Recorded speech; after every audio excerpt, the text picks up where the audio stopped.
ये बात स्पष्ट है कि संदीप घोष आरजीकर मेडिकल कॉलेज में जिस तरीके से अपना पूरा काम को अंजाम दिया करते थे, उनका एक बड़ा जो ग्रुप ऑफ पीपल उनके साथ थे, वो अकेला इसको अंजाम नहीं देते थे।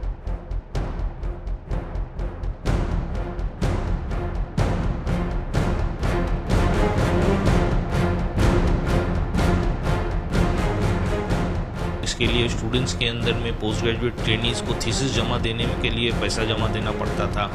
पास कराने के लिए उनका एक हाथ रहा करता है। जिस तरीके से गंभीर आरोप आ रहे हैं, उससे ये स्पष्ट हो रहा है कि सिर्फ आरजीकर मेडिकल कॉलेज नहीं, बाकी सब मेडिकल कॉलेज में तृणमूल कांग्रेस के माफिया के जो लोग हैं, वो लोग को वहाँ सरपरस्त बनाए गए, उन्हें सुपरिंटेंडेंट, उन्हें प्रिंसिपल का पद में उनको बहाल किया गया है। देखिए, ये तो काफी गंभीर आरोप है और ये बात स्पष्ट है कि संदीप घोष आरजीकर मेडिकल कॉलेज में जिस तरीके से अपना पूरा काम को अंजाम दिया करते थे, उनका एक बड़ा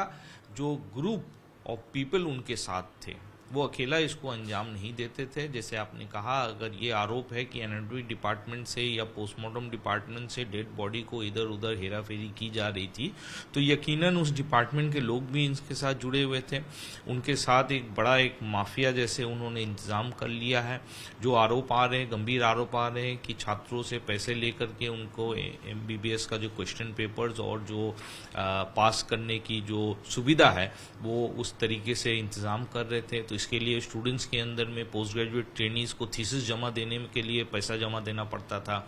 पास कराने के लिए उनका एक हाथ रहा करता है। जिस तरीके से गंभीर आरोप आ रहे हैं, उससे ये स्पष्ट हो रहा है कि सिर्फ आरजीकर मेडिकल कॉलेज नहीं, बाकी सब मेडिकल कॉलेज में तृणमूल कांग्रेस के माफिया के जो लोग हैं, वो लोग को वहाँ सरपरस्त बनाए गए, उन्हें सुपरिंटेंडेंट, उन्हें प्रिंसिपल का पद में उनको बहाल किया गया है और वो लोग निचले स्तर पर अपने एक पूरे टीम के जरिए से ये गैरकानूनी काम को अंजाम दिया करता है। और मैं समझता हूं कि इसका सिर्फ तहकीकात नहीं होनी चाहिए, इस तहकीकात के तह पर पहुंच करके सभी आरोपी को दंडित करनी चाहिए और ये जो पैसा ऊपर की तरफ पहुंच रहा था, और इस केस में जैसे संदीप घोष के पास जो पैसा पहुंच रहा था, ये पैसा संदीप घोष के ऊपर किसके पास जा रहे हैं, उसका भी तहकीकात होना चाहिए। और मैं समझता हूं कि हमारे राज्य के की जो स्वास्थ्य दफ्तर है, उन्होंने जिस तत्परता के साथ, जिस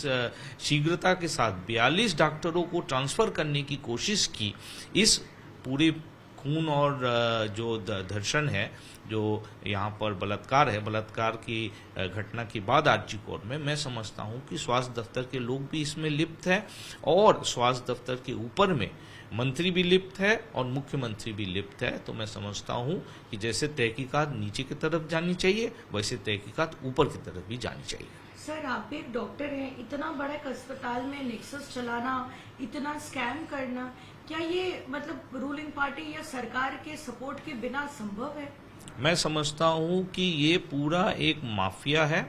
और ये माफिया के लोग सिर्फ सरकारी जो दफ्तर है, इसके विषय में जैसे मेडिकल कॉलेज है, वहाँ पे उनके लोग सिर्फ मौजूद नहीं है, पुलिस प्रशासन में उनके लोग मौजूद है, साधारण प्रशासन में उनके लोग मौजूद है और कुछ हद तक बाकी सब जगह जहाँ पर सोशल ओपिनियन बनते हैं, वहाँ भी इनके लोग पेड लोग हैं, जिनको पैसा दे के, तनख्वाह दे करके, सुविधा दे करके वो लोग रखते हैं। और ये माफिया जिस तरीके से काम कर रही है, उस माफिया का काम करने का जो तरीका है, उसमें पॉलिटिकल जो रिक्वायरमेंट है, पॉलिटिकल जो सपोर्ट है, ये बहुत अहम हो जाता है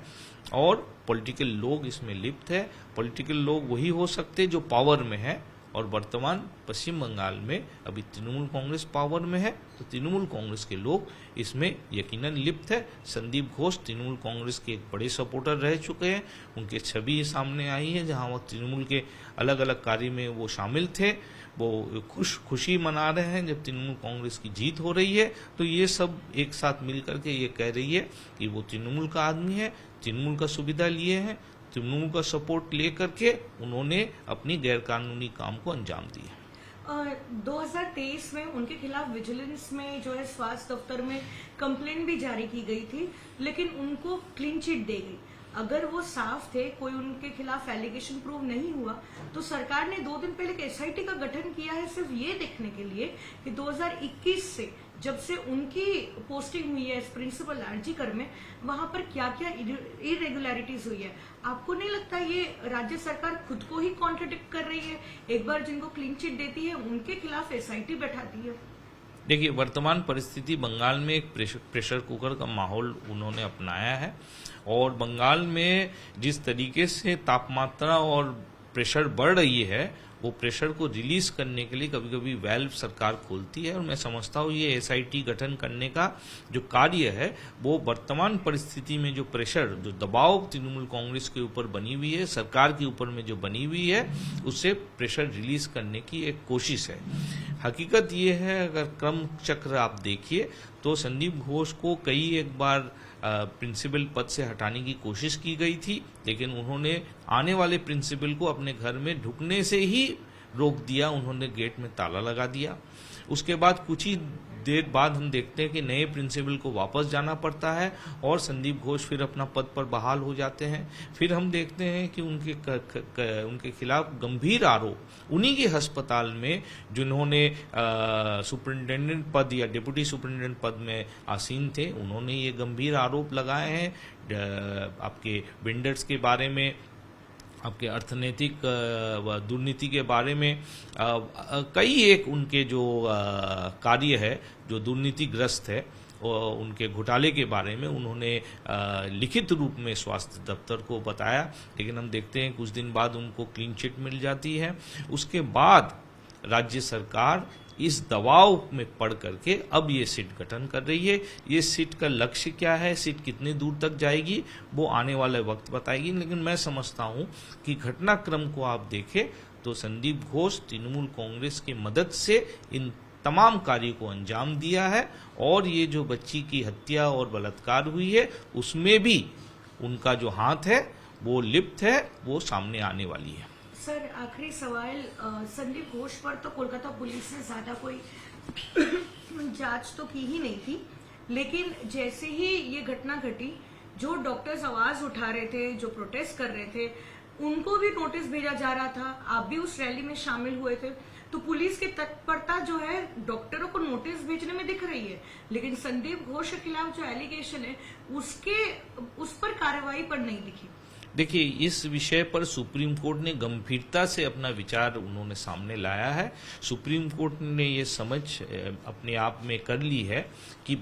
पश्चिम बंगाल में जो प्रशासन है, विशेष करके जो पुलिस प्रशासन है, वो जो आरोपी है, जो लोग इस पूरे घटनाक्रम में 9 अगस्त के बाद तथ्य को छिपाने की कोशिश कर रही है, वहां पर सही तरीके से इन्वेस्टिगेशन न हो, उसके लिए वो लोग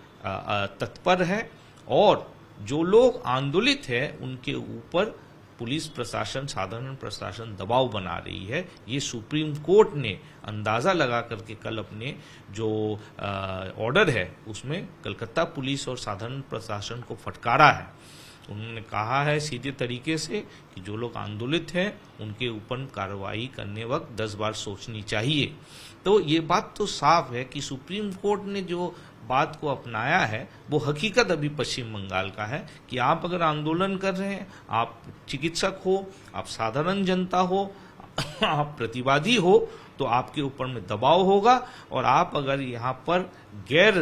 कानूनी कार्य कर रहे हैं, आप वहां पर तोड़ भांग कर रहे हैं, तो आपके खिलाफ पुलिस जिस तरीके से कार्रवाई होनी चाहिए वो नहीं करेगी।